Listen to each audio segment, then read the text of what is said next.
let's get started because we're a little bit late already. I'm so sorry. Thank you guys for waiting. Hello, and thank you so much for joining us on our panel. It's called Great Expectations, so if you're not here for Great Expectations, now's a great time to skedaddle. My name is Farah Naz Rishi, and I'm the author of If You're Not the One, which is out on October 8th. I'm so excited to be here. This is actually my first time hosting a panel, and we have an incredible lineup, as you can see. But first, some quick housekeeping. I just want to let you know that the books by these fabulous authors can be purchased from the Center of Fiction just outside the venue. I believe that's like right out here, which is also where the authors will be signing their books afterwards. So authors, we are going to have to like peace out and go over there after we're done with the panel. And when we finish our panel here, then we ask that everyone leave their seats so we can let the next audience come in. Sound good? Okay, awesome. So now, without further ado, so this is a Great Expectations, and I'm just going to give you a quick summary so you know what you're in for. Whether it's creating an alter ego for yourself in an online role-playing game, traversing the streets of New York to film a mockumentary about ping pong, letting go of perfectionism in the wake of major tragedy, or entering into an admittedly hare-brained love coaching scheme, we often go to great lengths to contend with the expectations of us set by others and ourselves.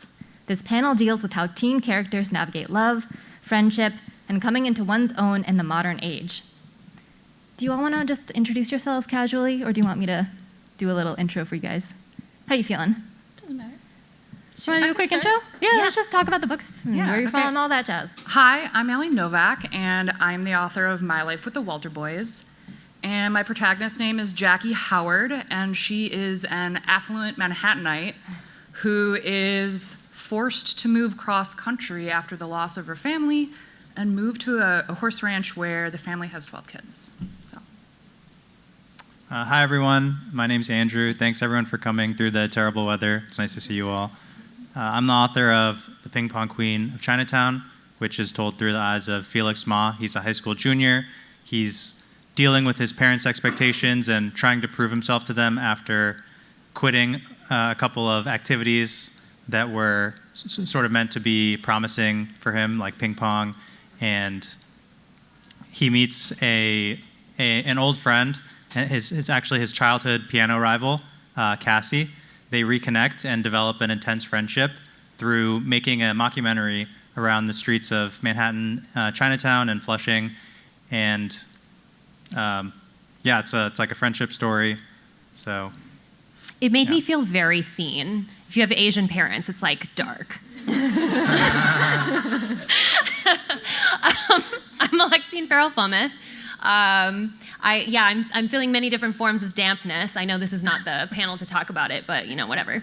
I'll save it for the adult panel later to talk about how moist I am to see you. I'm sorry, I've already done it. I wrote Twelfth Knight, which is a remix on the Shakespeare play Twelfth Knight, and it's about Vi, who is a very angry young woman for many of the reasons that we are angry women. And she, in order to find some safety in masculine online spaces, she creates an avatar for herself that is a man. And she does, normal things like write fan fiction and play MMOs and hell yeah. Yeah, right. Yeah, all of the normal stuff. She does everything you do, and she falls in love. It's great. She questions her sexuality, that too. So yeah. So each of our books feature protagonists who are discovering who they are as a person while being internally tugged at multiple sides and angles. So what draws you to writing this kind of character, and where do you pull your inspiration from?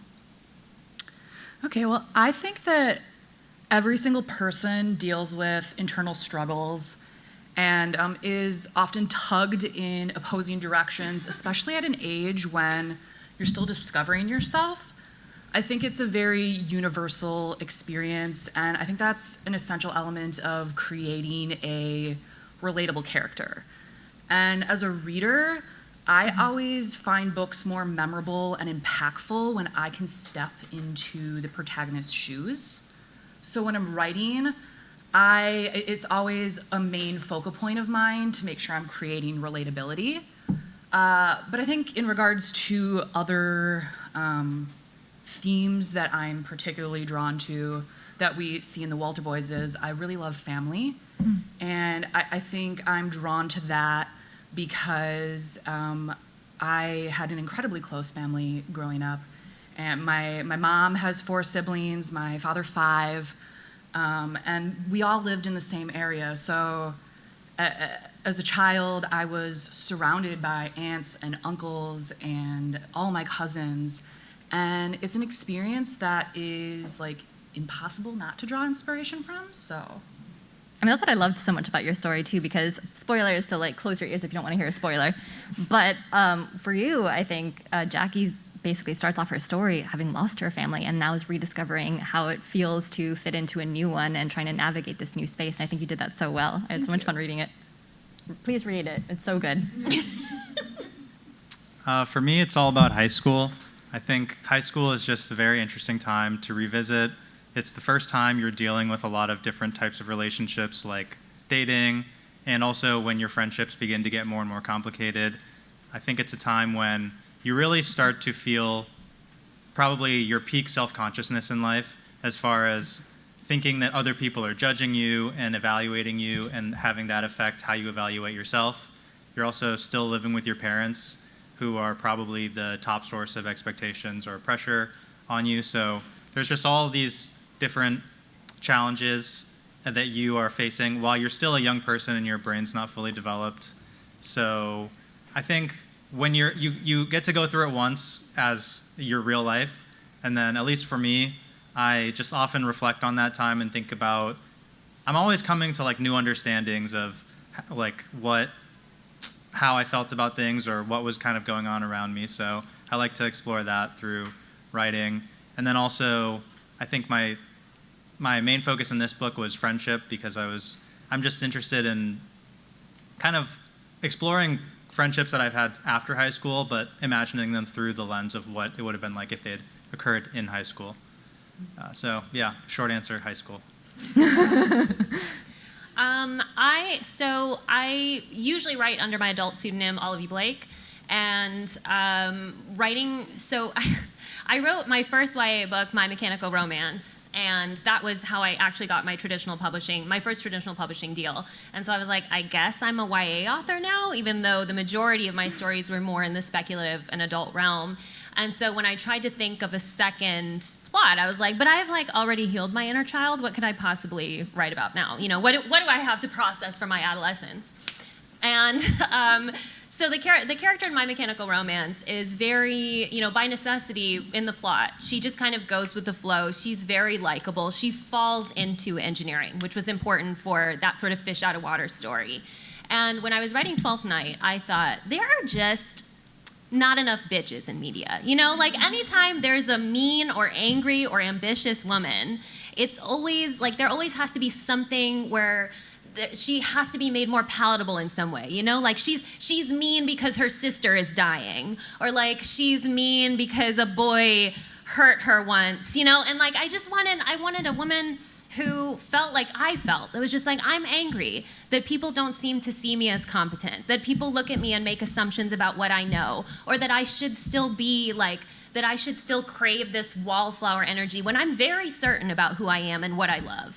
And so it was really important to me to write a character who I think I could have benefited a lot from when I was in high school, that, there was a time when I realized, oh, I'm an unlikable female protagonist. And like, that's just what it is. And so it got to be, for me, it was like, fine, make me your villain. There were a couple of years in high school that I think were a little bit wasted, because it was just like, you know what, I'm not going to bother getting close to people. If they don't like what I'm bringing to the table, that's on them.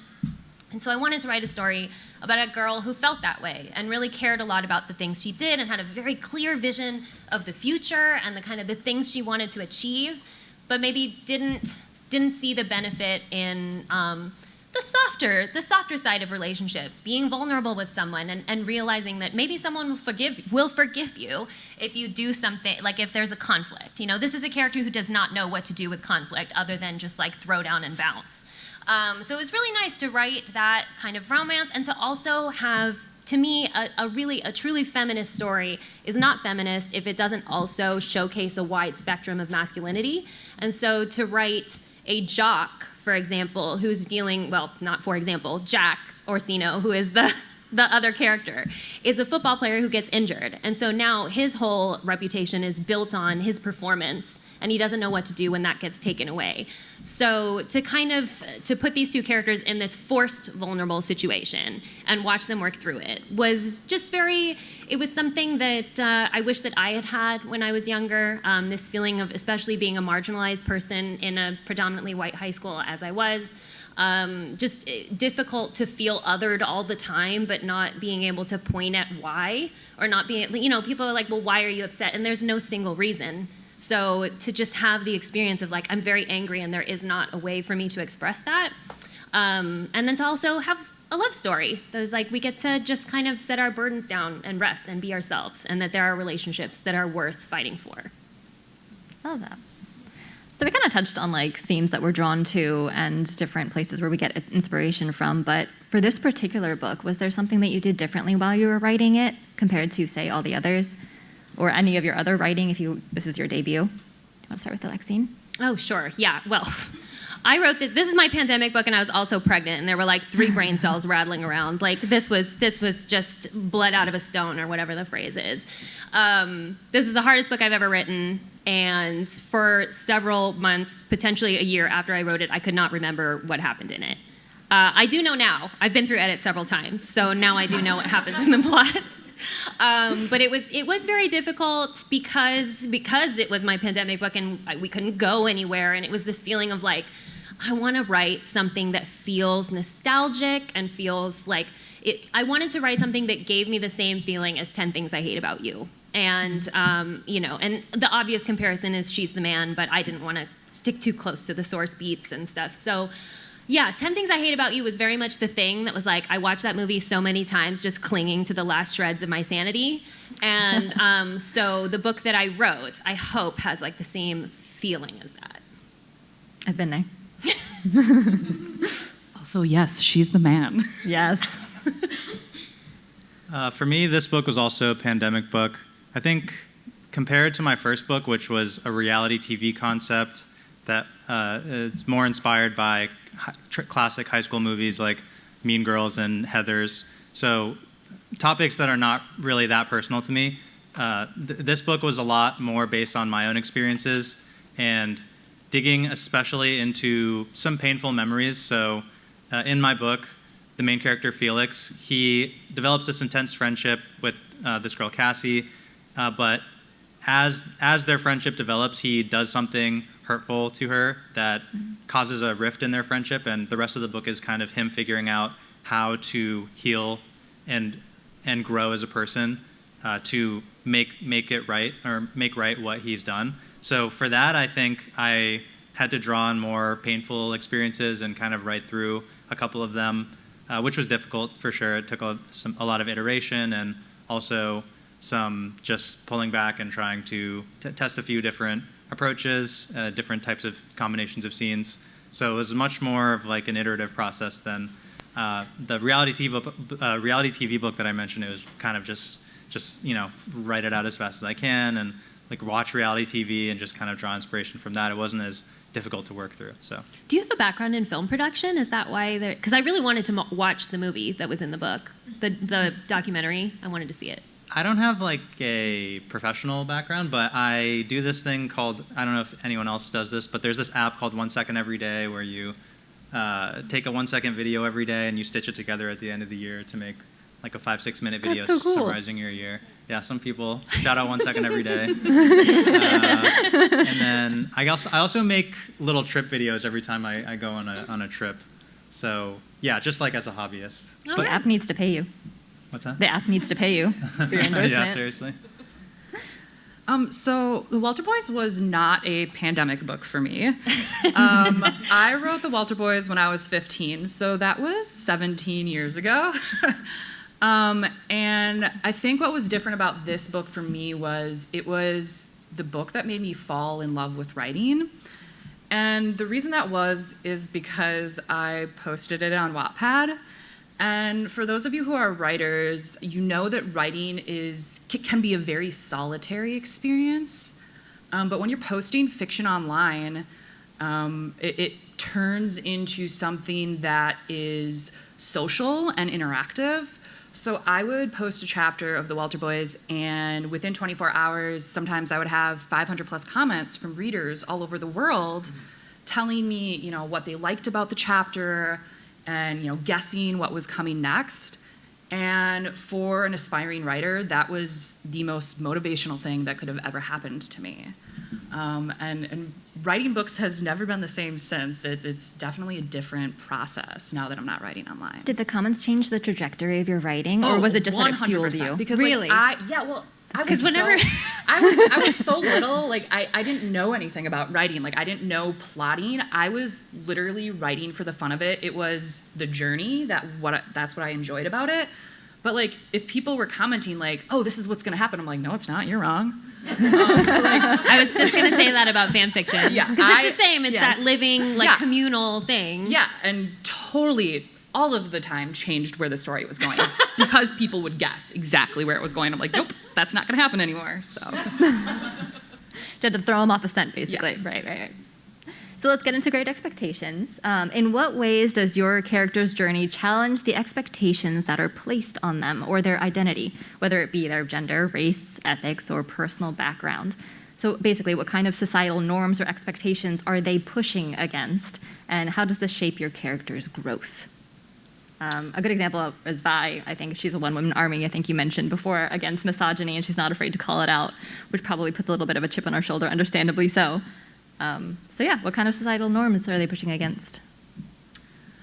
Well, I think for Jackie, the expectation that she places on herself is, at least in the published version, maybe not in the Wattpad version, but the expectations that she places on herself are to be perfect.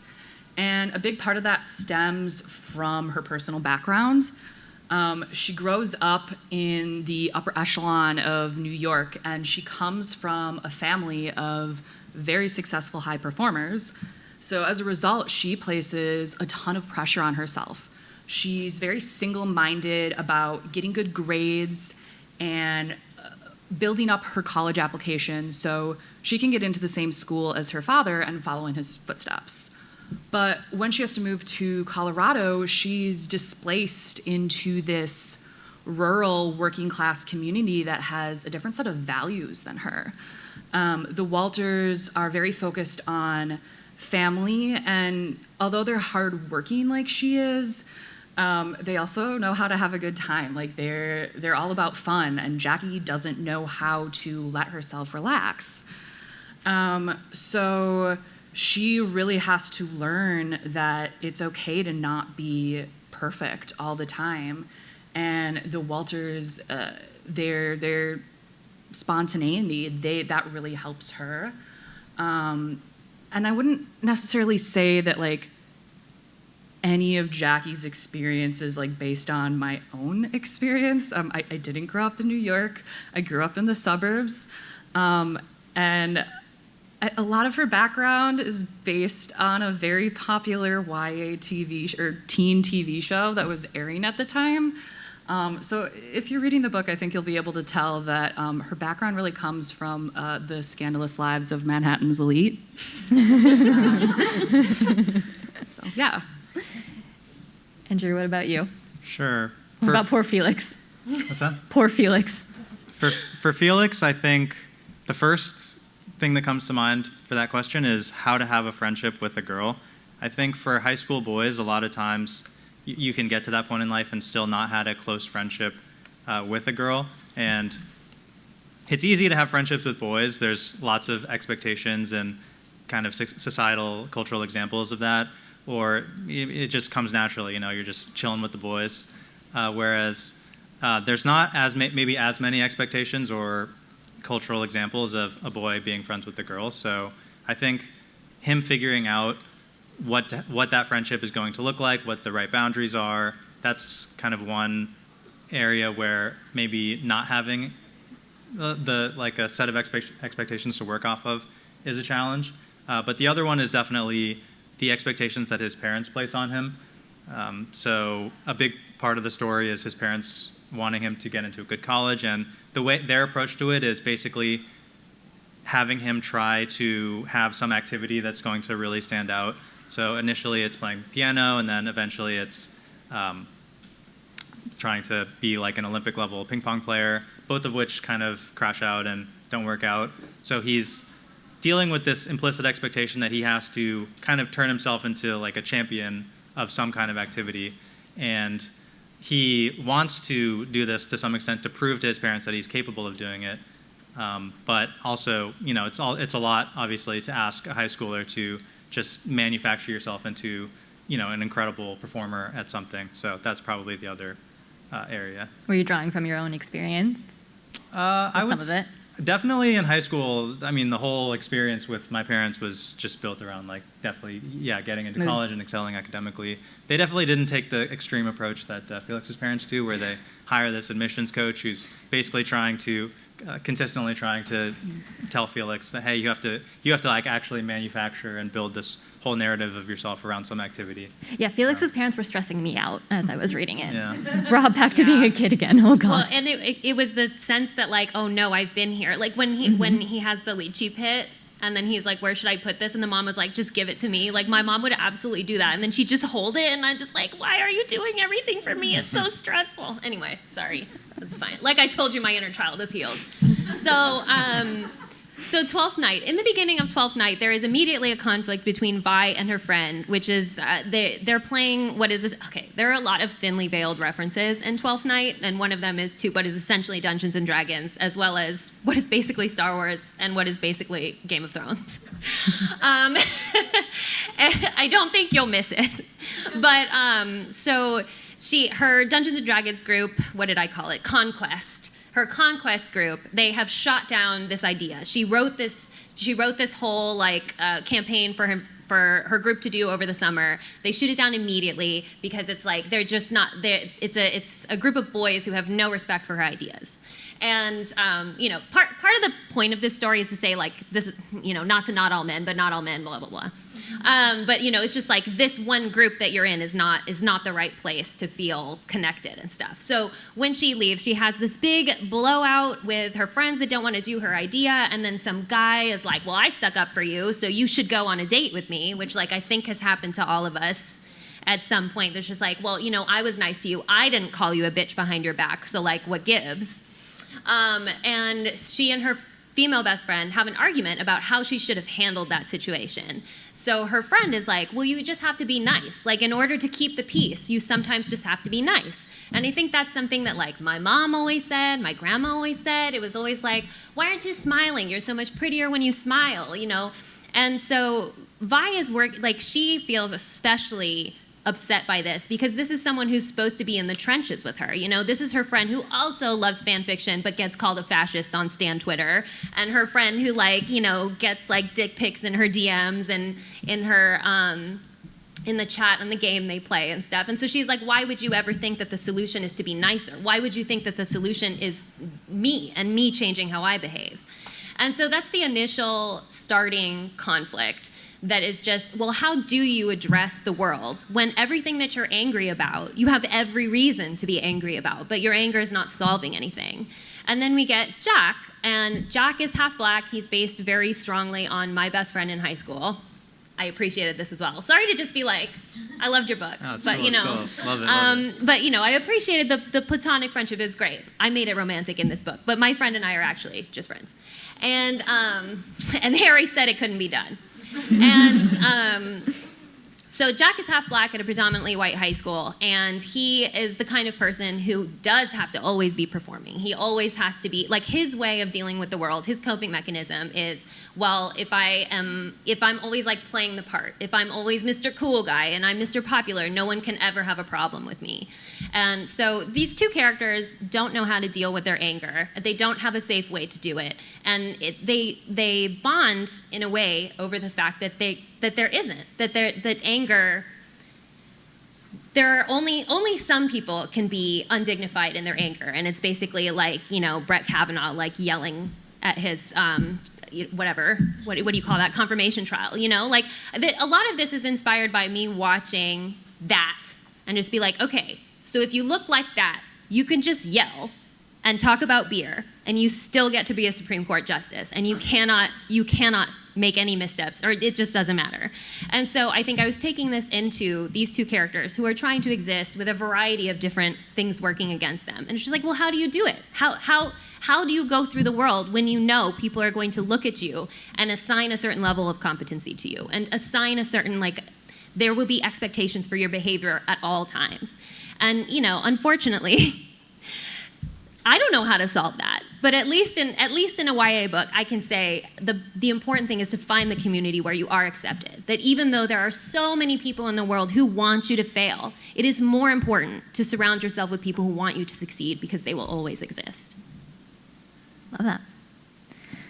So many teens and adults, especially in this digital age, will create alter egos or personas to help cope with real-life pressures. And obviously we do that in real life too. We'll put on a certain persona to make us look cooler than we actually are, things like that. So how does your character's alter ego or alternative persona help them navigate the world? And maybe what does it reveal about their true selves? Let's start with Andrew this time. Switch it up. Oh, this is a tough one. Alter ego, huh? Yeah. I think probably in this book, that's one of the things that's more kind of abstract. You know, he doesn't go online and create an actual alter ego. So maybe in a more metaphorical sense, it's this kind of character that he has that exists in his head that maybe he interacts with. It's like who you think you are when you're competing or doing something kind of that requires you to get into the zone. So, for example, I think there are a couple times in the book where Felix enters this kind of inner monologue with himself. Like, for example, when he's playing ping pong, where he's just like, I'm going into my competitive mode. I'm going to another level. And I think that's kind of a way that you can make yourself do things that you can't do ordinarily, is just creating this character that you're playing when you're competing and trying to ask more of yourself than you normally would give. And I think as Felix goes through the events of the book, there are times when that serves him well, but there are also times when it allows him to become someone else and do things and kind of push the consequences onto this alter ego of I'm doing this because I need to hit this higher level to do what my parents want me to do or do what my admissions coach wants me to do, without thinking about this is me, Felix, actually doing actions that have consequences with my friends, and kind of playing this alter ego and separating himself from those consequences kind of. Yeah, I mean, it broke my heart with how he acts with his parents is very different. You can see the internal struggle that he has with trying to keep the peace, as Alexene mentioned earlier. He definitely tries to keep the peace with his mom because he has so many fights, and I thought that was really, really well done too. Mm-hmm. Allie? Well, like Andrew said, I wouldn't necessarily say that Jackie creates an alter ego for herself, but she definitely uses her perfectionism as a shield and a coping mechanism to deal with the grief of the loss of her family. And I think that what that reveals about her is, despite the self-assured facade that she puts on, deep down, she is just a terrified teen who doesn't know who she is now that her family is gone. And she's very scared of failure and for what her future holds. And I think those are common, relatable fears, regardless of whether someone has, been through the same kind of traumatic loss that Jackie has. I think that's also why I really like and appreciate how Cole would call her New York and only New York in the beginning, because he was almost acknowledging that she was putting on this persona. Yeah. And that was really well done. Thanks. Vi has an actual alter ego online. She plays as Cesario, which is her favorite character on her favorite show, War of Thorns. And Cesario is very, very strongly modeled on Henry Cavill in The Witcher. And this is because if I were a man, I would want to look like Henry Cavill in The Witcher. Hell yeah. And with all the dirt, aiming high. Yeah, because if you look like that, no one's being like, little girl, you don't know what you're doing, It's like she specifically chose someone who wasn't going to be argued with, who she could bring her actual expertise to this gaming world and not worry about it being questioned because she looked like that. And But yeah, no, this is definitely like, yeah, it was just like in my head, like who, if I were a man, would just like, absolutely Henry Cavill in The Witcher. Like all of it. Like the dirt, I want to emphasize the dirt and the size of his thighs. You're Just so wanted valid us for to that. sit with that for a second, yeah. And then Jack Orsino, when he hurts himself and goes into the world of Twelfth Knight as well, and he creates, you know, because he's not familiar with gaming, so he creates an avatar that basically looks exactly like himself. But it's himself as he creates in his mind, the self that is very good at football and is very unquestioned and just doesn't, he wants the mobility that he is lacking in the real world because he has horrifically torn his knee, which is actually based on my husband's many, many knee injuries. He's had like 11 knee surgeries, and he doesn't remember the vast majority of his childhood concussions. Football is a dangerous sport. So yeah, it was a really good place for these two characters who the trope. I like to be very specific about this. It's not enemies to lovers because they don't want each other dead. It's not rivals to lovers because they're not competing for the same thing. They're nemeses. They just don't like each other. And so for them to be able to kind of put all that away because one of them doesn't know who the other one is, it's like it was a very fruitful place to start a romance. Although it was, I should add, very important to me that they fall for each other in real life first. Anyway, you know, important things. But yeah, the ability to project this better version of yourself online was something that my editors and I also had a lot of talks about. That's just like, what can you say online that you would never say in real life? And that was definitely true for me. I'm of the AIM generation, so like, you know, the person you were behind the screen name was different. It was a better version. It was a polished version. It was a bantery version. And so I wanted to lean into that idea of like, if you can create the best version of yourself, then how might you be a little bit more honest too, incidentally? Do you remember your first AIM screen name? Hell yeah. It was Alex from the club. You want to hear how bad mine was? Yes. Candy Cane AD 27. Nice. My best one though was Everyone Loves Band Chicks later on. With an X. Don't laugh at me. I'm very Neither highbrow of those were as and bad as literary. mine, so. Mine was Purity Tears 1414, which I stole from a Digimon fanfiction. I don't even like Digimon. Wait, so who were you trying to impress with this then? I was a kid. Who knows? Nobody, clearly. Like, who is the target audience for this screen name? I was a different person then. Do you have one, Andrew? Do you have a screen name? I feel like I used AIM for like maybe 10 seconds, but I don't think I was cool enough to really use it a lot, you know? Oh, okay. The word cool. The word cool is being used very Yeah, loosely here. cool is definitely being thrown around wildly. So let's talk love and expectations. What does your character expect to get out of love, and how does that love eventually change them throughout the course of the book?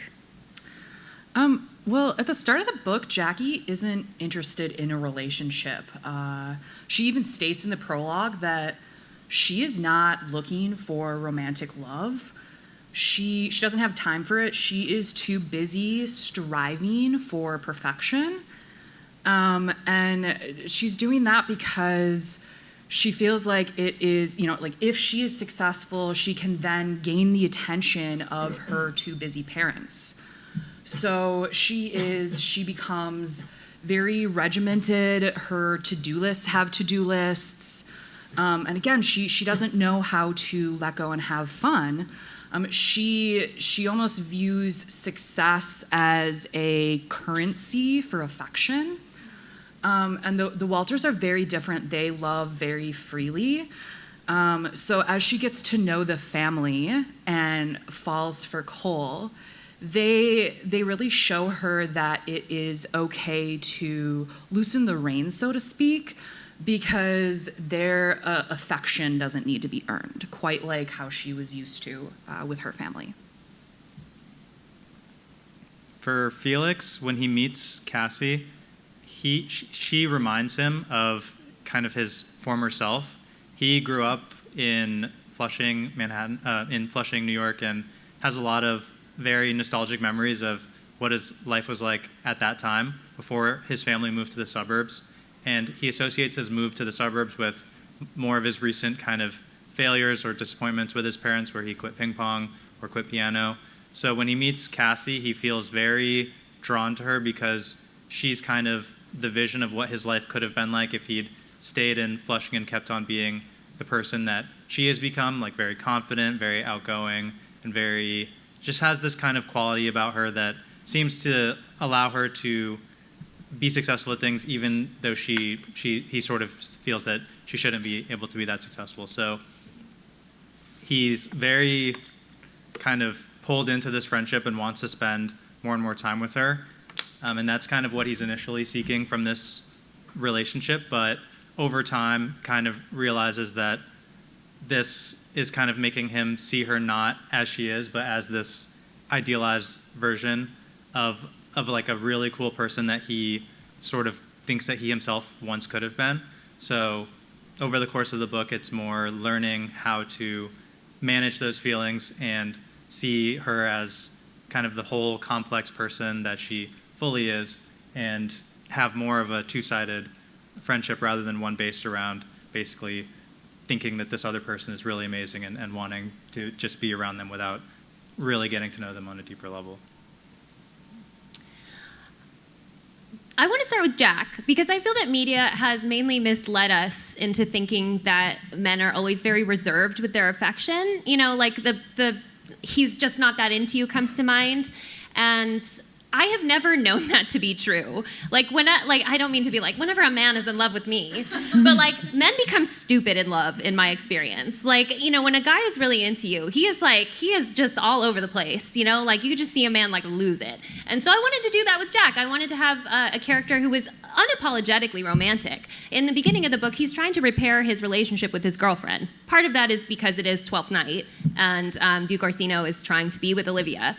But also part of it is just like, that was truly my experience, that it was just, there was no reason to have a male character be especially reserved about his emotions. It's like I said earlier, I think that in writing a feminist work, you have to explore a variety of very different personalities all the time, always. And so with Vi, she's raised by a single mother who has never had like a very serious relationship. And so her mother's emphasis is not on relationships, and so Vi's also is not. And when Vi's mother falls in love, Vi sees this as a betrayal.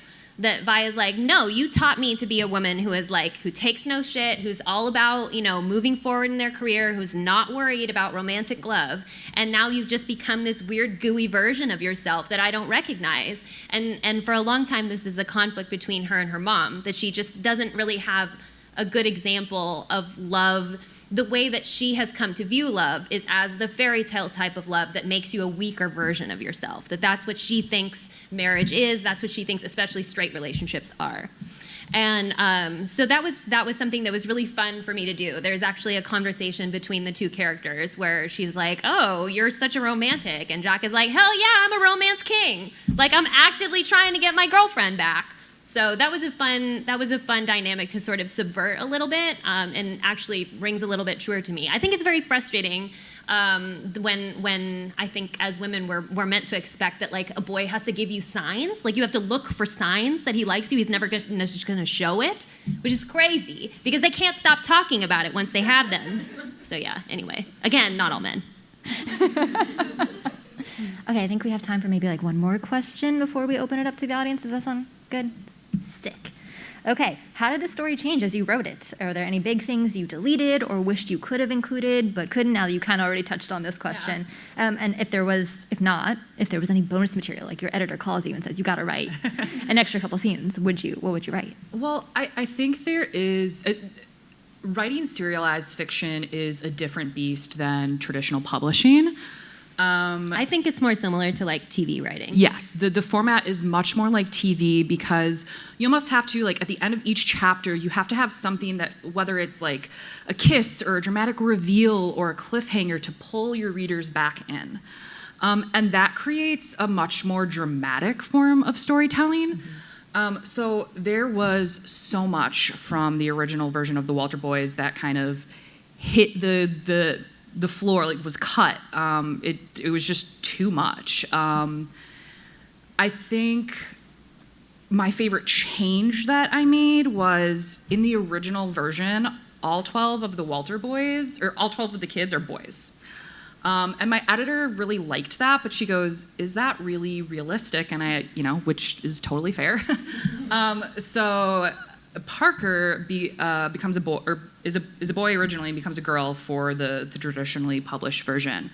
And I really liked that change because Jackie and Parker are the only female kids in this all male-dominated household, and Jackie expects to have this great sister relationship with Parker because she's just lost her sister.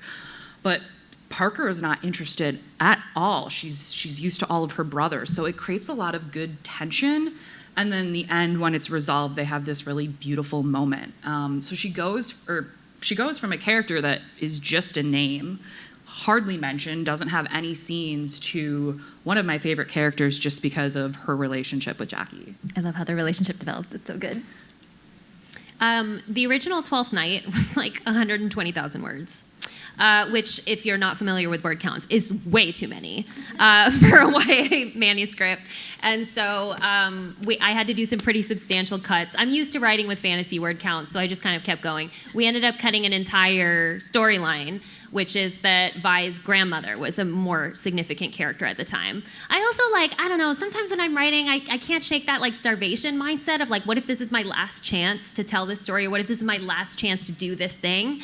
So some of it was have to hold that back for the next one.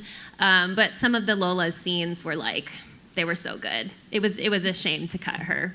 She's mostly there for comic relief. My grandma's crazy.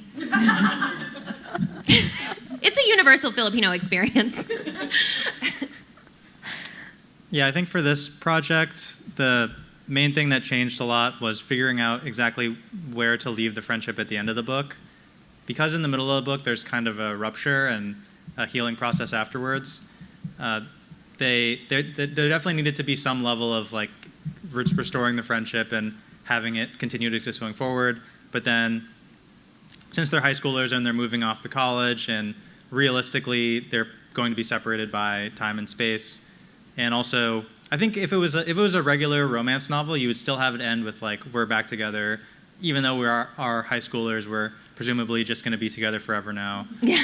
Whereas since these characters are friends, it made sense to try to end on an optimistic note of, it was unlikely that we'd meet the first time and meet again the second time, but since destiny seems to keep pulling us together, we can probably count on it to bring us together again.